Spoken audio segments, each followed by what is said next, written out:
It is easier than ever to win on YouTube.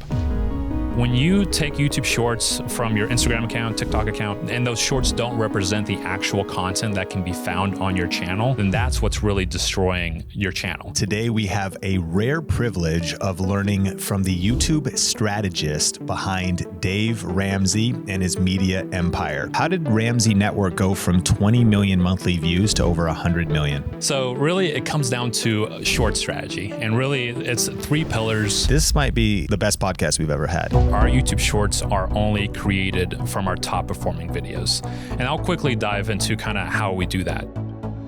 If you want to get more views on your YouTube videos, today we have a rare privilege of learning from the YouTube strategist behind Dave Ramsey and his media empire.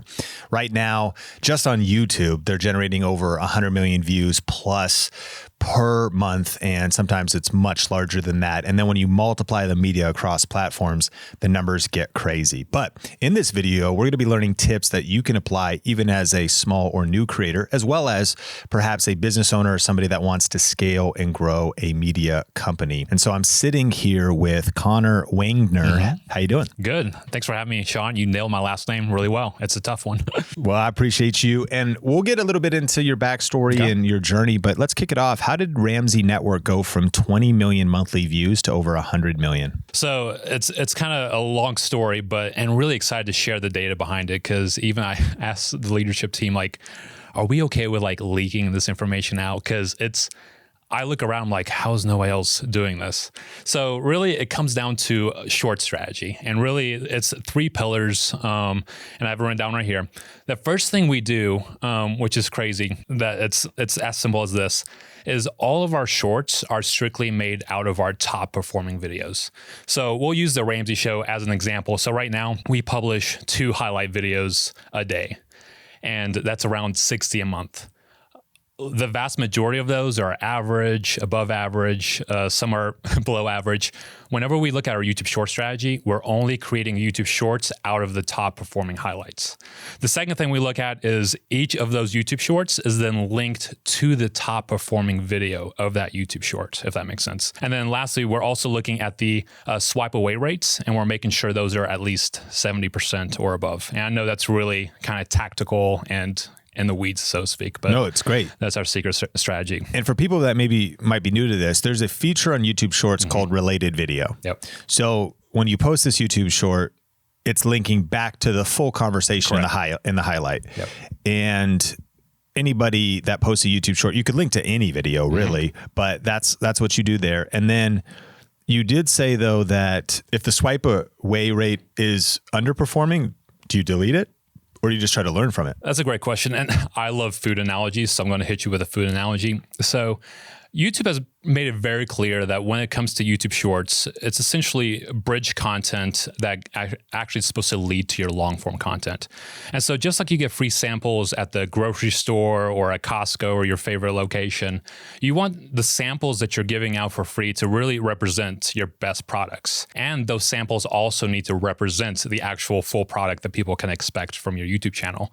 And so back to your question of swipe away rates, we're wanting to make sure that sample, which is the best part of our highlights, to have the best possible flavor or enticing to hook viewers, be like, hey, I want more of that. I want to buy the full product, aka either click the link at the bottom, subscribe, or watch the full version of the video. And so if you have that understanding that YouTube Shorts are basically samples of your content, the first step is to make sure you're putting out the best samples of your content out there. And so we track and make sure that over 70% of everyone who interacts with our content across the board is at least 70% of the time choosing to stop and watch our content.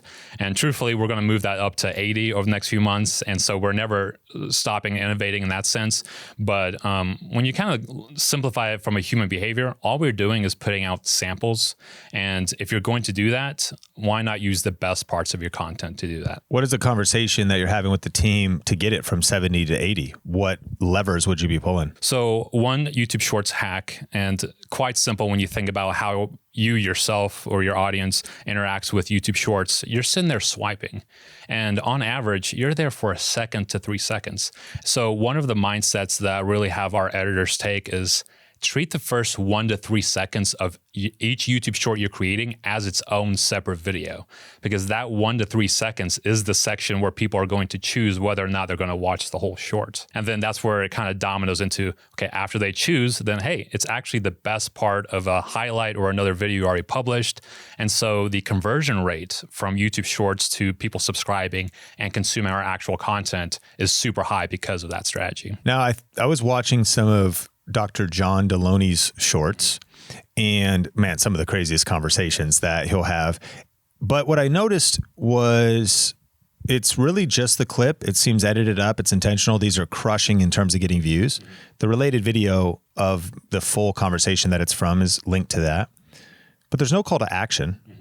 Have you found that people just are going to find their way and that you save time, but not at the end having him or an arrow or something saying, you know, hey, go watch the full thing, because now that's watch time. Like, what is your thoughts there in terms of shorts and calls to action? It's really just the great clip. So John has some amazing books. He's, you know, best time seller. As far as like products and CTAs, the number one CTA that we focus on network is like, subscribe, and share, or watch more. So one of those four, really with leaning on watch more being the number one CTA. We do have product mentions and things integrated within the long form episodes and descriptions. So we are pushing people to products, but really our goal is to nurture people and to help them grow and get to know John and the content and fix their relationships. In a way, it's almost like our video content is a product, and we just do a really good job of monetizing with sponsors, ad revenue. And then really, if they buy a book or use a service from us at Ramsey, that's really just bonus points. Because at the end of the day, we're just really trying to get the content from as many people as possible to help them with the relationship issues, their marriages, and so on.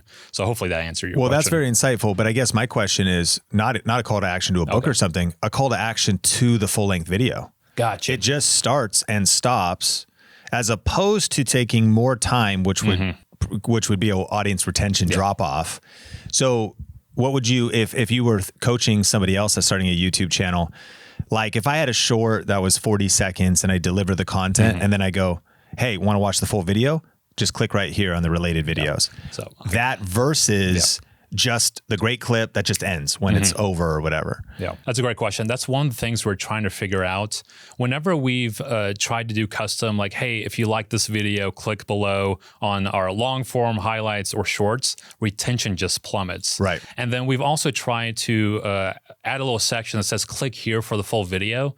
But the YouTube Shorts player across Android, Apple, different devices, and even on laptops, like that positioning moves. And so we're not able to really add graphics to say, hey, click here for the full version. That being said, we're still trying to figure out how to do just that, because I feel like a lot of people on YouTube still don't know that that's an option. And to that point, we don't necessarily rely too heavily on that link at the bottom of the YouTube Shorts, because what we found is people who consume our shorts and watch a few, the next time they show up on a homepage or they're watching another video, our actual normal content is suggested to them. And so I'd say clicking the link at the bottom is probably less than 10% of our overall traffic. It's people subscribing or getting our content suggested later when they come back to YouTube without even clicking on the link at the bottom. That's a huge light bulb moment for our community, that we sometimes can get so fixated on, hey, click like, click subscribe, where really the modern YouTube form of subscription is consumption. Because if people watch your shorts and consume them, or binge a few, or watch some of your video, then you're going to start being recommended on their homepage. You're going to start getting more suggested to them. And furthermore, if you click subscribe on a channel that you're not consuming, it could get buried. It's not being recommended to you. So a subscriber could be overrated, but consumption is underrated, because then that just multiplies. You just keep getting recommended there. I'm a big EntreLeadership fan, and the YouTube algorithm knows it. I'm sure it's parsed that EntreLeadership is going to be a different audience than some of the personal finance stuff or the relationship stuff. But I am consistent. I'm like getting ready in the morning or something, and the kind of thing I'll turn on is like, you know, should I hire, or how do I fire somebody, or how do I have a difficult conversation? I want to hear Dave break that down. These videos are just showing up. I'm not going to my subscription feed. I'm not seeking them out. It's coming to me because the YouTube algorithm understands the kind of stuff that I like. So consumption is really what we want to be solving for. Absolutely. And you know that I think the subscriber totals on YouTube channels, like when I look at collab opportunities or suggestions for like, hey, who should we have on our shows? I very rarely, I glance at the subscriber feed, but then I go to another site like Social Blade or, use a plugin like vidIQ or TubeBuddy to actually go to that channel and say, hey, because it's like, followers on social media, if they're not doing anything or engaging with you, then they don't really matter. So I would say like, when you're setting goals for YouTube channels, even if you're starting out, like it may be like impressive in your mind, like, oh, I have 100,000 subscribers, but if only 1,000 of those people are actually consuming content, which is to your point, that's not really a healthy channel. So that being said, as a Ramsey Network, we actually really don't set goals for subscriber gains or things like that. We're really monitoring how many people are coming to us monthly. What's the audience return rate? Are they coming back every month? What's the click-through rate on titles and thumbnails? We really want to grow the reality of consumption and people, not necessarily vanity metrics, which I think subscriber totals are to that point these days, where it's not a true representation of what's going on a certain channel. Agree. Now, you have over 400 YouTube shorts going out per month. How do you maintain quality? Well, it's a lot of content meetings and performance meetings. So the beauty, like I mentioned earlier about our YouTube shorts, is our YouTube shorts are only created from our top performing videos. And I'll quickly dive into kind of how we do that. So across the board, we do have long form content, which is the full episodes of The Ramsey Show, full episodes of Dr. John Deloney. And you actually mentioned this hack at the conference in Las Vegas, which was fantastic. I was like, yeah, great. I'm glad someone else is doing this. Is before, like if you are a creator who's starting on podcasting and you have long form content and you want to get into making YouTube shorts or highlights for your channel, your retention data literally is human behavior, and your audience is telling you which parts of your content are good or not. And so when you're starting out, or hey, if you've been doing it for a while and you're like, man, which parts of like this episode are actually good? Maybe delay the release a little bit of your highlights and release your full episodes, and then look at that retention data and pull and make highlights out of those sections. And so that's exactly what we do at Ramsey Solutions across the board. Is we release our full episodes, we look at historical data, and we also look at live retention data, and then we make highlight selection based off of that. Then when it comes to YouTube Shorts, we then are using highlights that have already been proven to work from full episodes.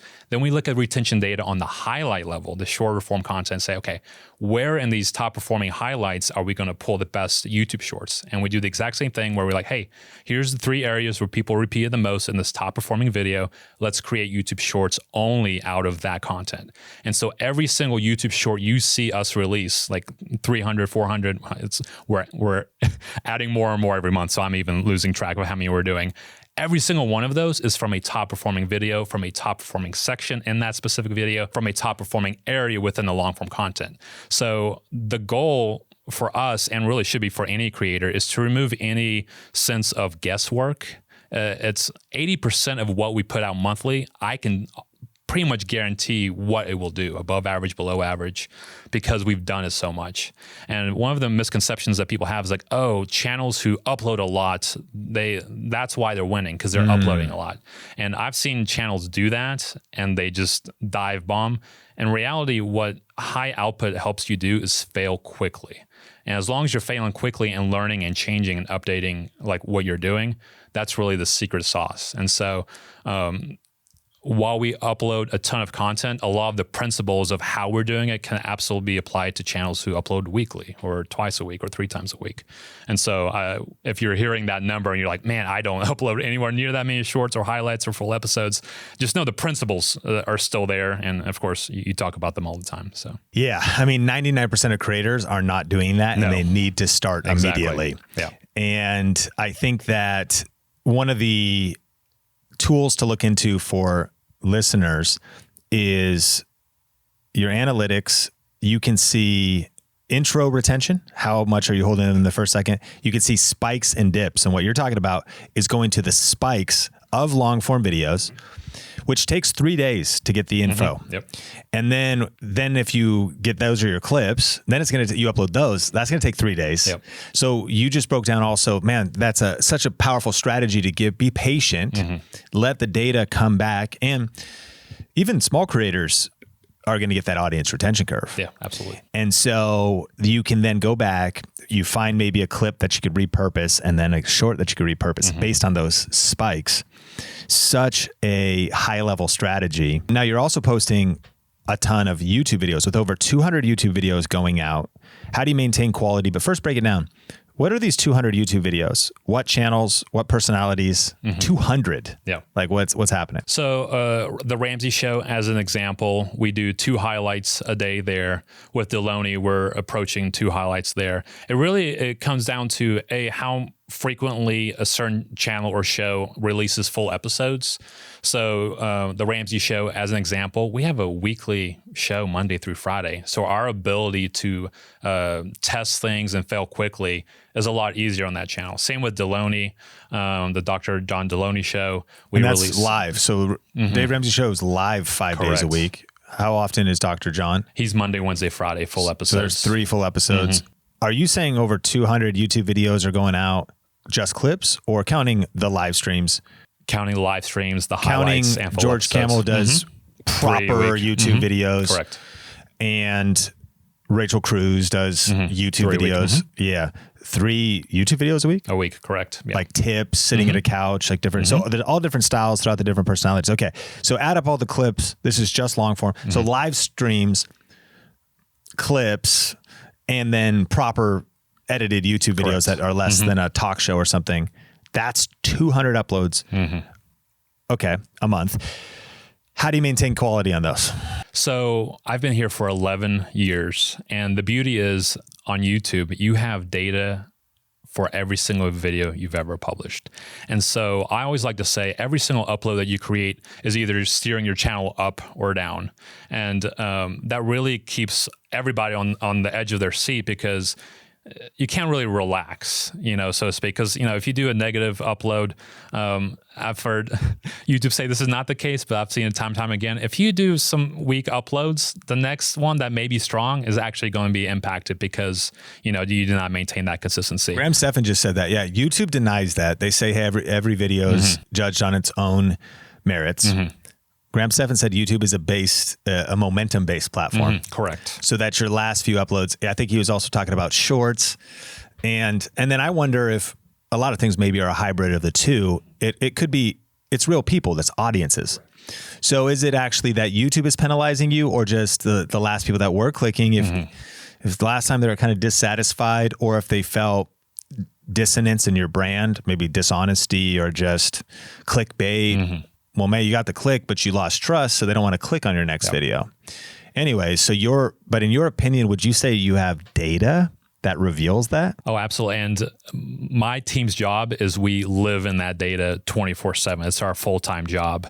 And a lot of times, I mentioned the delaying your highlights and your shorts. We're to a point, because we have so much data, if we have a topic idea, we can literally pull it up and say, hey, have we done anything similar in the past? Hey, this is very similar to 2 other videos that performed well. Let's remix that. And I won't rabbit trail with this question too, but the AI tools, with even something like ChatGPT, you can plug in all your Google Sheet data for a channel, up to 500 videos, and you can literally say, hey, how did the video do around budgeting? Have I done any top budgeting videos recently? And literally have a conversation with AI to tell you, hey, yeah, I looked at the sheet, here's some ideas, and then you can really have really good, insightful future content decision-making based off of past performance data, to where you're not relying so heavily in the moment. Are you manually doing these Google Sheets? Oh, so I mostly download them straight from YouTube, okay, plug them in, and then let AI do the rest. Advanced YouTube Analytics. Correct. It's very advanced, and it's free. But you go to advanced mode in YouTube Analytics. Exactly, advanced mode. To download your Google Sheets. And you upload your Google Sheets into ChatGPT. Correct. And ask it intelligent prompts. Yes. So last month, give me the last 10 videos that had a click-through rate above 10%. Or give me the last 10 videos I did last month. And, you can that, because we're doing like hundreds of videos. Hey, that sounds familiar. Hey, did we do a video last month on this? And ChatGPT can tell you. Jeez. Let me show you a prompt real quick and I can record it. I mean, I don't know if it will show up on the camera. We maybe we can circle back. We can circle back to that at the end. But that is I mean, we're talking about advanced tips in this conversation. That is some next level stuff. So, okay, so you're talking about getting insights from the Google Sheets. What's warning? One of the notes you made was do what the top 1% are doing. What are the top 1% doing? Yes. So early on, for the last 10 years, if you want to be the best, you need to know what the best are doing. For example, I like Dave Ramsey always gives an example. Like if you want to, lose weight and get fit, you need to hire somebody who resembles where you want to go, because you don't want to hire a trainer that's like, hey, I look better than you. Yeah. Like, why are you training me? And so kind of same that simplistic mentality of, man, what are the top 1% of YouTube channels doing? And so there's some large studies done by TubeBuddy, Little Monster Media back in 2020, and several other large companies. And the data has stayed to be true because I get to access a lot of channels and things like that. And really, the top 1% of YouTube channels really have three main data points. Do you want to get your first or next 1,000 subscribers on YouTube faster? For the first time ever, we are hosting a free one-day event at videogrowthday.com. During this one-day online event, you will learn our step-by-step YouTube success system for getting views, subscribers, and making money. You'll get to connect with the Think Media team and be a part of community, conversation, and a bunch of cool giveaways. And you'll leave with your personalized YouTube game plan for success. So to register, just go to videogrowthday.com or click the link in the show notes. Now, let's jump back into the episode. The first thing they do is they have higher frequency of output. So really around 3 videos a week, which I know a lot of YouTube creators are like, man, 3 videos a week, that's so much. But again, it's good to know, okay, like top 1% of YouTube channels are really succeeding with 3 videos a week. And really the minimum is weekly. We can dive into, audience behavior, weekly rhythms, and things like that.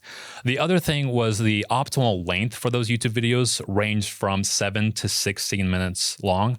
And some people are like, oh, okay, well, I'm going to start making videos exactly that length. And again, these data points aren't meant to be like, no, go do this. It's more of like, okay, that's good to know. Really, the main data point behind that length is that these videos were getting a 5 to 8 minute average view duration on average, which all that means is on average, viewers were consuming 50 to 70% of every single video that top 1% of YouTube creators uploaded. So in my mind, I was like, okay, if I want to grow and be, in the top 1% of YouTube channels, then I need to create content where on average, everyone's consuming at least 50 to 70% of it. Doesn't matter if it's 30 minutes, 20 minutes, if it's within this range, that's good to know. But man, audience satisfaction is when people can consume the vast majority of the content. And this was 5 years ago, 6 years ago. And so it's data points like that as you're starting as a creator, or if you're wanting to speed up the growth of your YouTube channel, like keep things in mind of like, man, what is that experience like consuming Mr. Beast videos? Like, hey, all of those videos, I can guarantee you get over a 50 to 70% completion rate. But just having that mentality of I need to make my content as easy to digest, as appealing as what these top 1% of YouTube creators are doing. I love that. And I mean, I think also the level of this conversation is almost like crippling to a new creator. Oh, absolutely. But at the same time, if you dwell in this environment of like this podcast, this level of thinking, it's just going to level you up. It's going to stretch you. And it's all about getting 1% better with every upload. But if you're learning from the top 1%, it's going to shorten your learning curve. I heard one person say it this way. It was like, if you want to become a millionaire, learn from billionaires, you'll get there faster. Yeah, that's a great line. And it's kind of like, even though it can feel unrelatable, what are the transferable principles that you could apply? There's this massive debate on YouTube about YouTube Shorts destroying channels. I'm ready. And you wrote down 5 mistakes. Yes. First of all, why do you think people are saying that or have that theory? And then maybe they might be making one of these 5 mistakes that's distorting their perception of what ruining a YouTube channel means. But yeah, what's your take on this? So what I've seen, and this is by far the number one problem, and let me know if you see something else, is that YouTube Shorts, when it comes to YouTube Shorts, a lot of creators, they already have a strategy on Instagram, a strategy on TikTok, and the content they're creating for their social media platforms may not be the content that their YouTube channel actually offers. And so what they'll do, and this is easy, I was about to use the word lazy, but like the easiest things, I'm already doing short form content on these social media platforms. I'm just going to copy and paste and slap that over here on my YouTube channel just to take advantage of YouTube Shorts. YouTube has come out of the gates early, even before we even started, saying, hey, YouTube Shorts are bridge content to your videos. And even today, YouTube's like, hey, we're working on ways to help transition people from YouTube Shorts to your long form content or your normal form content. And so when you take YouTube Shorts from your Instagram account, TikTok account, and those shorts don't represent the actual content that can be found on your channel, then that's what's really destroying your channel. It's because people are finding your content. They're like, hey, that was a really great, funny video that this creator made. They click subscribe, and then they access your actual videos like, hey, this is nothing like YouTube, the YouTube short I watched. So think about like the sample analogy I did earlier with Costco or whatever brand.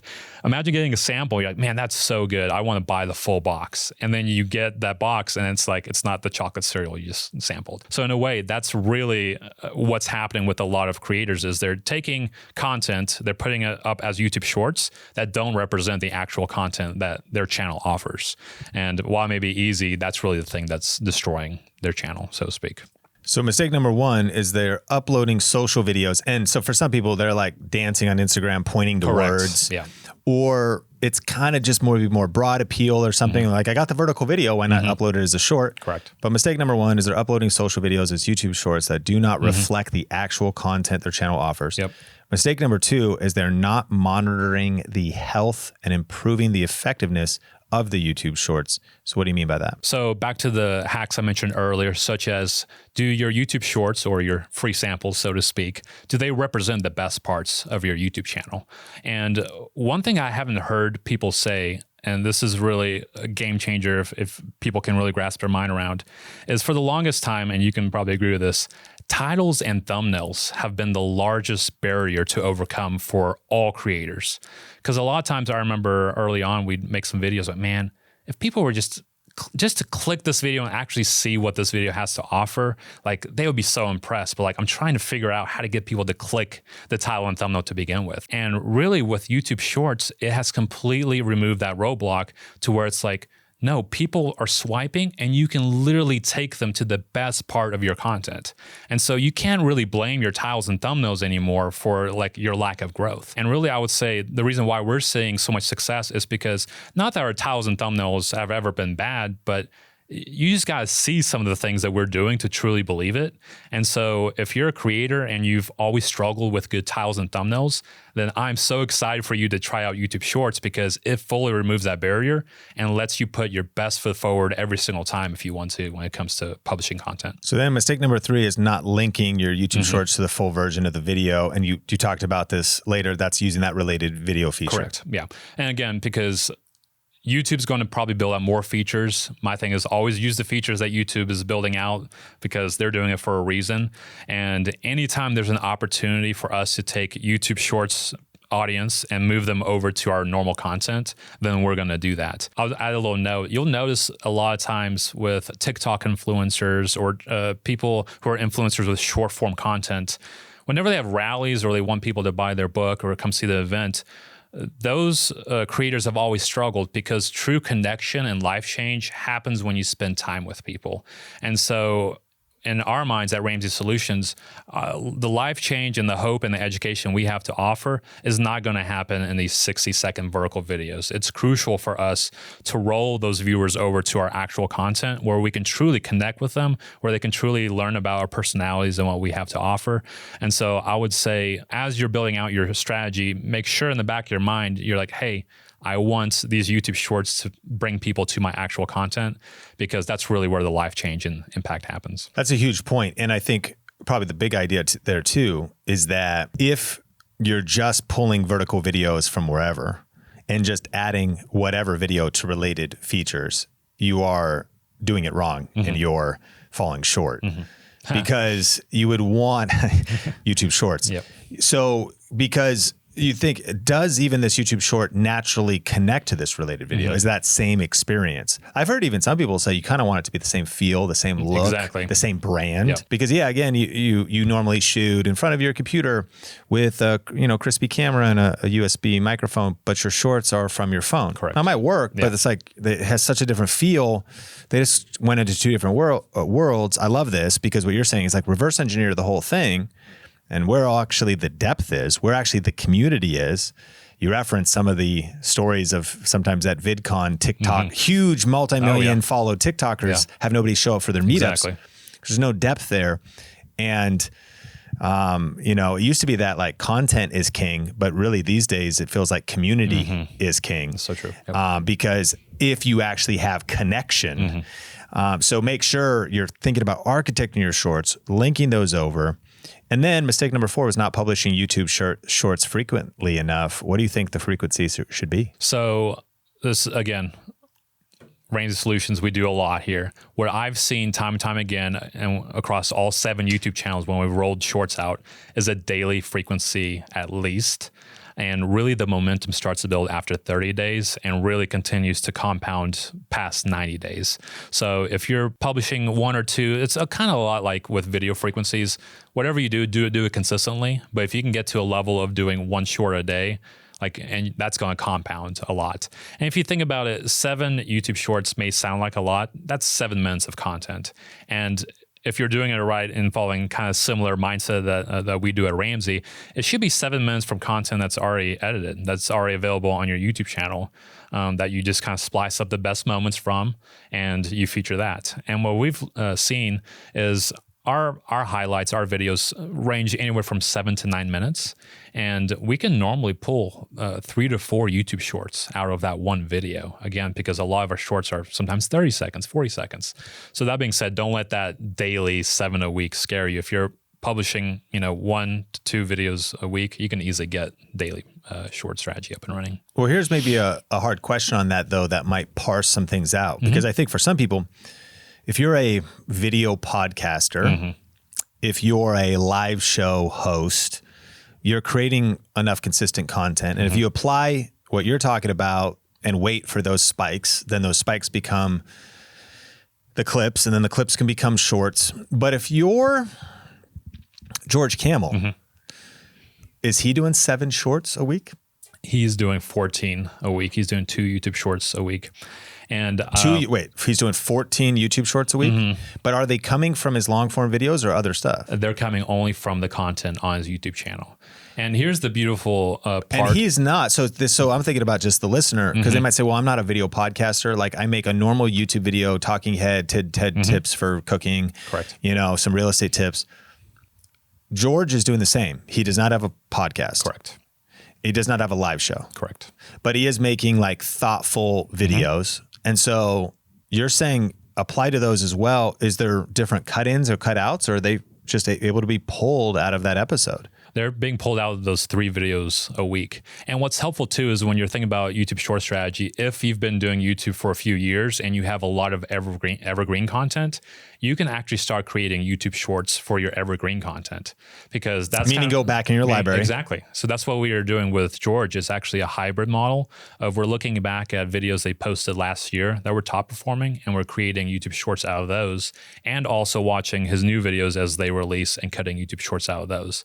And so if you are wanting to launch a YouTube short strategy and you've been on YouTube for a few years, oh man, you can actually drive a ton of traffic to videos that, honestly, there's been a few videos that didn't do what they were supposed to do in our mind, that after we created YouTube shorts for them, they got hundreds of thousands of extra views, and they were posted last year.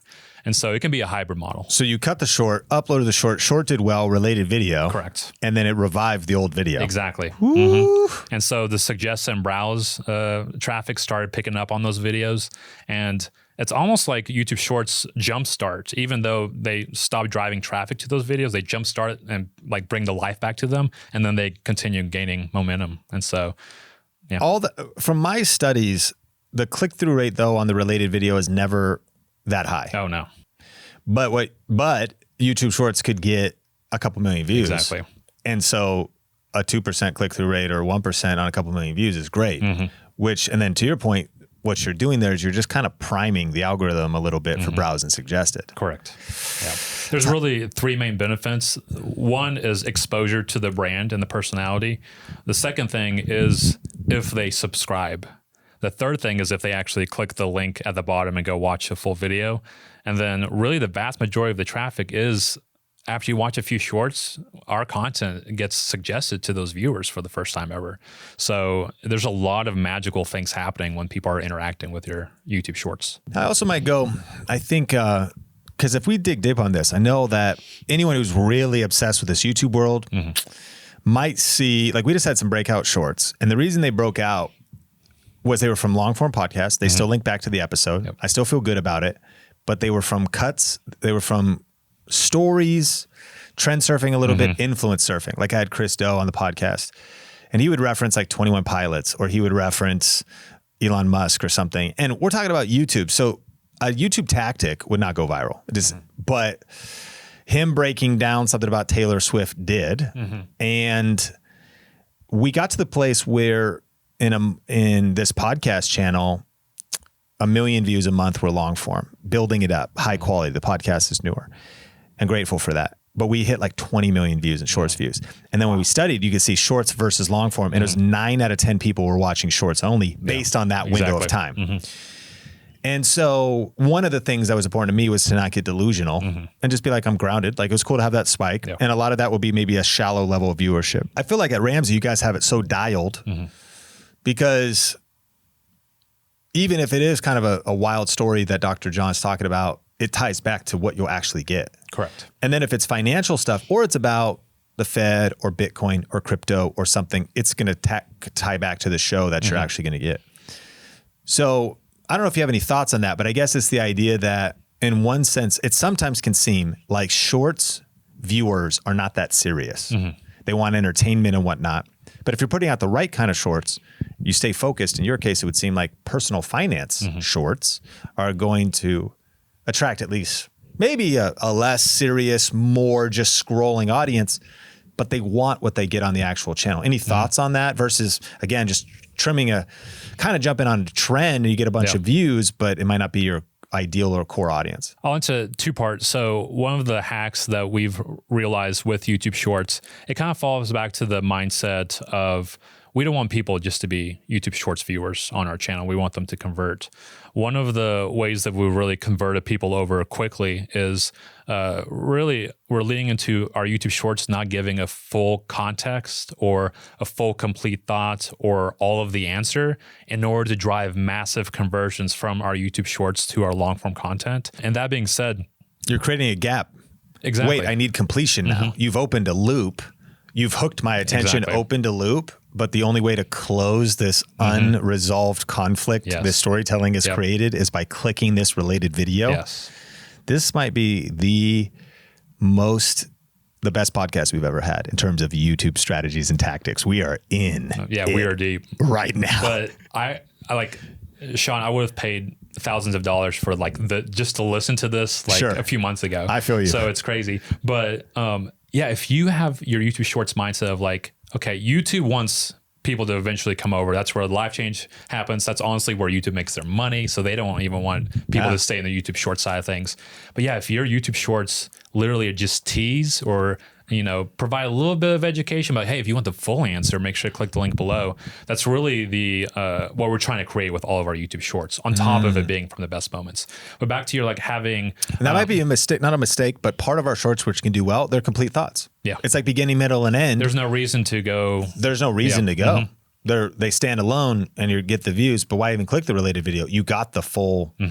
context at least of that. Maybe you want to go to the full conversation, but click-through rate's much lower. Yeah. And you create that gap. Yeah. All right, keep going. And then back to your, something interesting with YouTube Shorts is back to having celebrities on or guests on. They're like, hey, this is not normally, what our content's about, but man, it's doing really well. One of the things that YouTube Shorts has opened up in our minds is historically topics or people who have done well or haven't done well as videos magically somehow work as YouTube Shorts. And so we've had a few interviews or contents like, wow, like it didn't perform as a video, but like it's reaching a new audience with YouTube Shorts. And so it's kind of flipping, honestly, historical data on its head a little bit too, which is fun. But to your point, like sometimes like YouTube Shorts is just, there's a lot of unknowns still as far as like, hey, why does that work? That's interesting. And honestly, sometimes it's not even the tactical educational moments that we have on our shows. It's literally a joke between Rachel Cruz and George Cannell in their episode that like, oh, that drove 20,000 people to this episode that got them to actually learn something about money. So it's really fascinating to how YouTube Shorts, different content types still like are successful. So this is one of those episodes that you need to like re-listen to because we are getting very geeky. Yes. I don't know if you could even catch it all. And I want to make sure we close the loop on, you wrote down 5 mistakes. So we'll just hit that 5th mistake just under the one category we're talking about on this debate of are YouTube Shorts destroying your channel. Oh, yeah. You said mistake number 5 is not publishing YouTube Shorts consistently for at least 90 days to build momentum with your audience. And you hit that before. So if you stack all 5 of those mistakes, which you may want to rewind, get all that lined up and it's not going to destroy your channel. And I can testify to that Think Media podcast, even with, like, I even kind of wondered, I'm like, man, when we had a couple 10 million, 20 million viewed shorts so we had a podcast guest talking about a celebrity without even really my personal brand in it. So Eric's talking about Rob Dyrdek, 11, 12 million views. And I'm asking myself, what did this really accomplish? And I'm also soberly evaluating, maybe not much, but it definitely got views. It actually got about $2,000 in ad revenue, which is, shorts are, they went from about 7 cents or 4 to 5 cents RPM to about 14 to 18 cents for us. You guys, personal finance might be crazier. I'm curious, maybe, I don't know if you could, but ultimately the net positive though was a small fraction of subscribed discovered us.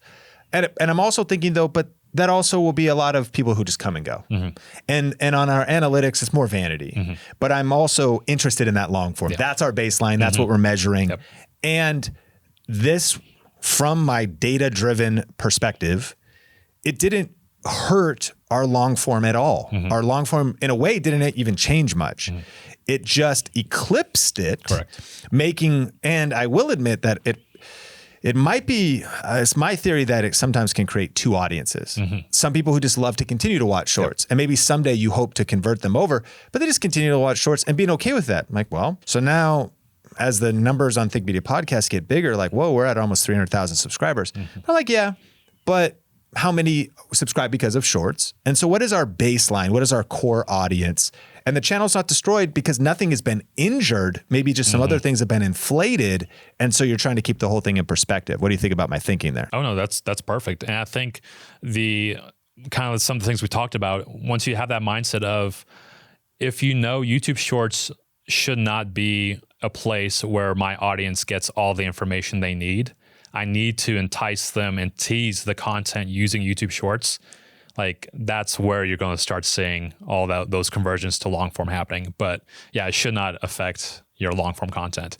And we track long form content here at Ramsey, and we actually all of our goals are set on our long form content growth, meaning 7, 9-minute videos, 30-minute videos, things like that.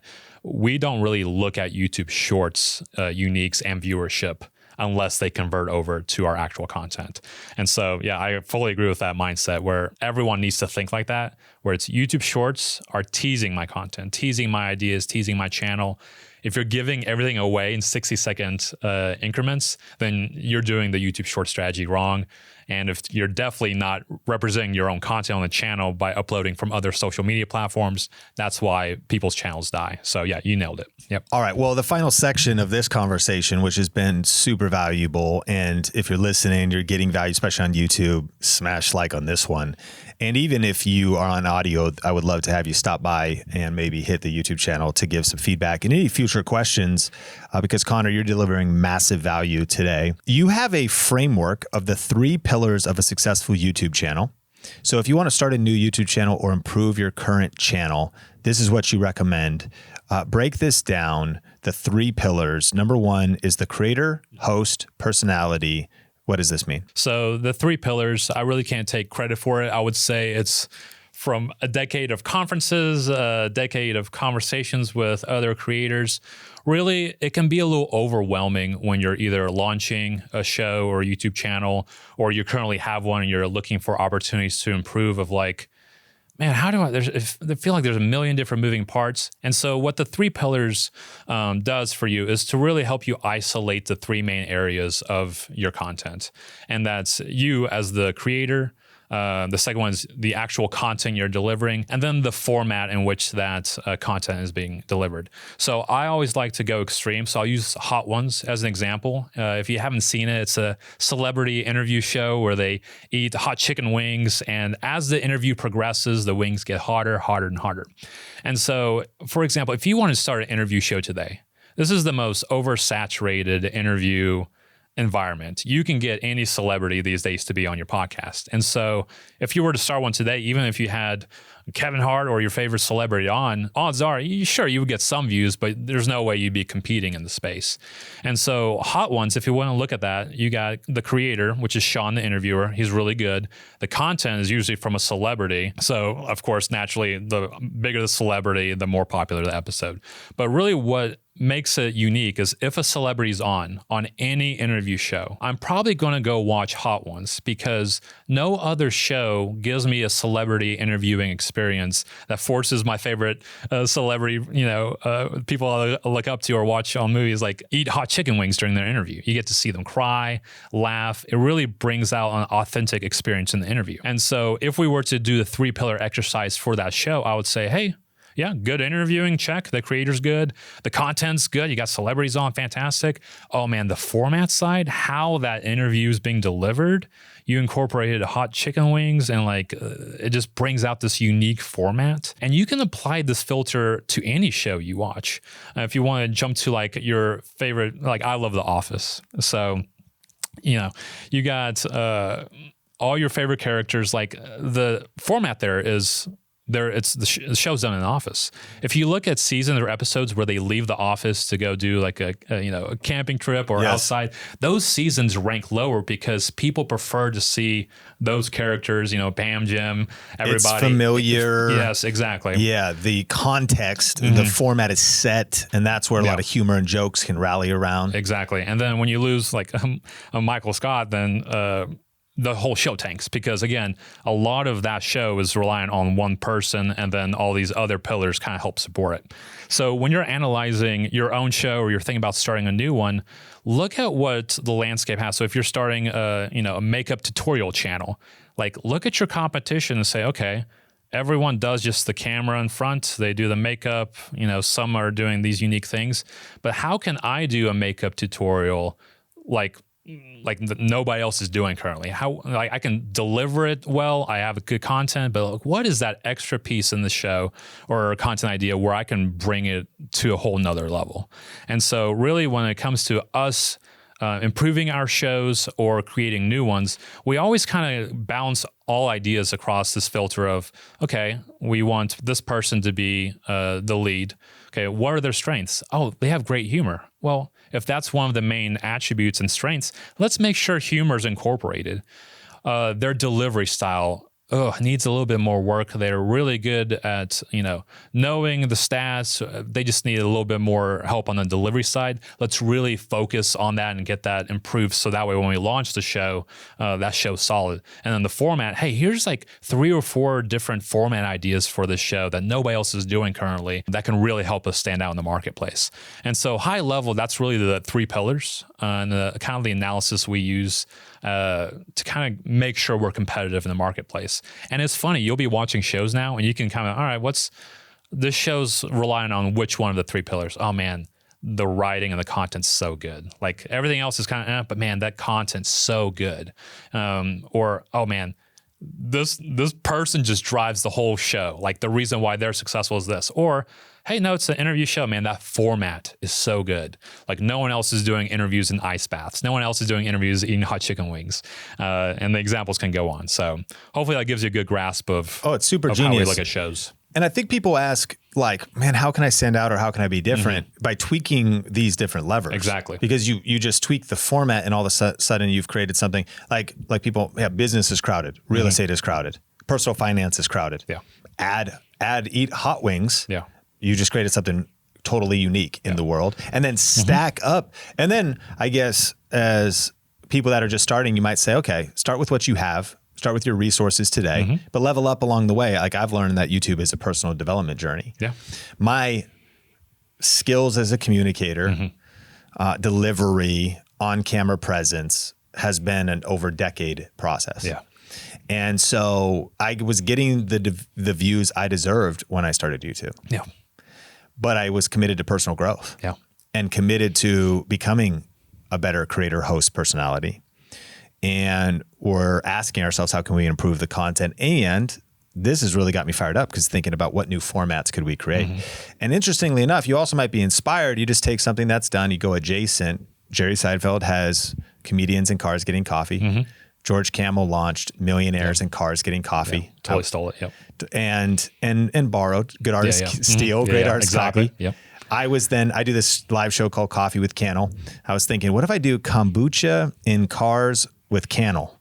It's dumb. I just, but I was, thinking about if I wanted to do a car. So, but format and where if you take millionaires is a different pillar, comedians is a different pillar. So if you just steal it or borrow strategically from somebody else, man, there's adjacencies where there could be inspiration to make your niche unique, different, and stand out. Yeah. And I'll give you like a live example. Like, you're a business owner, successful. If you want to start a business YouTube channel, you can do one that says like running a business with Sean. And it's you doing a 5-minute run while giving business tips. Again, it's like a format of like, and you have guests on and you run together. Again, there's some audio issues probably around that. Yeah. But like, that's a fun, like play on words. It's like, and it's all about like, hey, you got to take care of yourself while running a business. You got to stay active. So it's like fun little tiny ideas like that. Like, oh, that's actually a good idea. No one else is doing it like that. But imagine like a quick little business show where it's like, oh yeah, running a business with Sean. And he like runs for 5 minutes and gives me business tips. Man. Like what a great little fun idea just off the top of my head right there. And I think about how technology sometimes actually really can open up new possibilities. Like, so you take the DJI Pocket 3, which is an incredible camera. My co-author of YouTube Secrets, Benji Travis, has been doing his kind of new era of vlog style with it. It comes with wireless mic in the creator pack. You could get 2. Yeah. The gimbal's perfect. Yeah. And so, and it's 1-inch sensor and it's beautiful and it's under $1,000. And the mics are amazing. So I was like, okay, you live in a city, you want to do a business podcast. Steve Jobs liked to walk everywhere, talk about meetings. Yeah. You could have meetings with your staff, but you could go on, if you just had somebody filming you, and the wireless distance is pretty amazing. So if once you just hit record, you're going to get all the audio.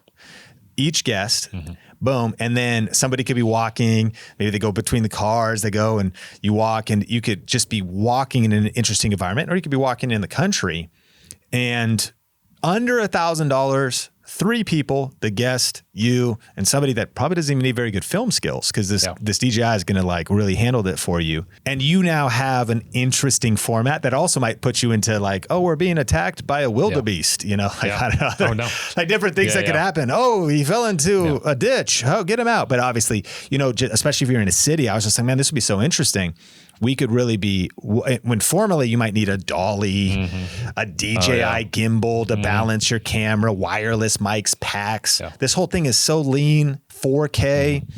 And again, we just took something like business that everybody's doing, switched the format up on it. Yeah, that's so fun. And I feel like these days it's easier than ever to get started. And it is becoming a war of ideas rather than technology barriers and things like that. And so spend time and just think about, hey, what is no one else doing? And the last thing I would say around the 3 pillars is each pillar ultimately is supporting the core of what the show is. And so as you're thinking about your channel or, starting a new one or improving, you never want to tweak a format or content or you yourself to just for the sake of doing it. It needs to support and elevate the ultimate experience that you're ultimately trying to give your audience. And so if running and doing business tips inhibits you from doing that well and delivering your content or your personality, then I would say, hey, that was a cool format idea, but like ultimately it's not going to support the ultimate goal content wise. And so, because I can personally get carried away, oh, that's an awesome format idea, but I have to remember, what are we trying to do at the end of the day? We're trying to impact people's lives, trying to educate, and whatever the format idea is, it can be awesome and cool, but the second it starts to take away from our ultimate goal, that's when it's no longer a good format idea. So just ultimately make sure each pillar is ultimately serving the purpose of what your content is about. That is genius. And so I have one more question for you, but as we land the plane and before we get there, Connor, I appreciate all your wisdom. Oh, thank you. You've been incredibly generous today with tactics and tips that we can apply at all different levels. Where can people connect with you? Anything you want to shout out? We'll put that in the show notes before our final question. I would say just check out the Ramsey Show, all of Ramsey Network. If you just go to the Ramsey Show, all of our channels are featured there. So that's really the only shout out I have. Okay, awesome. You're on LinkedIn as well. Yes. If the professional network. Yeah, reach out, invite me. Yeah. And then final question for you. You got into this YouTube thing and started working for Ramsey Solutions 11 years ago. And so you got to see through all these eras. I guess, did you ever imagine 11 years ago that YouTube would be what it is today? And where do you see it going in the future? And what is the opportunity for someone who's just getting started that doesn't have Ramsey Solutions behind them, but what you would see for somebody who's like, man, is it too late to start? You know, what should my mindset be going into now, the future of YouTube from your perspective? Yeah, I think the future is really excited. 11 years ago, I still look around today and I can't imagine like, oh my gosh, like the level that we're doing things. I get really excited about anytime anyone comes up and says, hey, I want to start a YouTube channel. Because I think every day that goes by, it is easier than ever to win on YouTube. And you've already kind of hit on some of those like technology costs, the camera, the access to mics.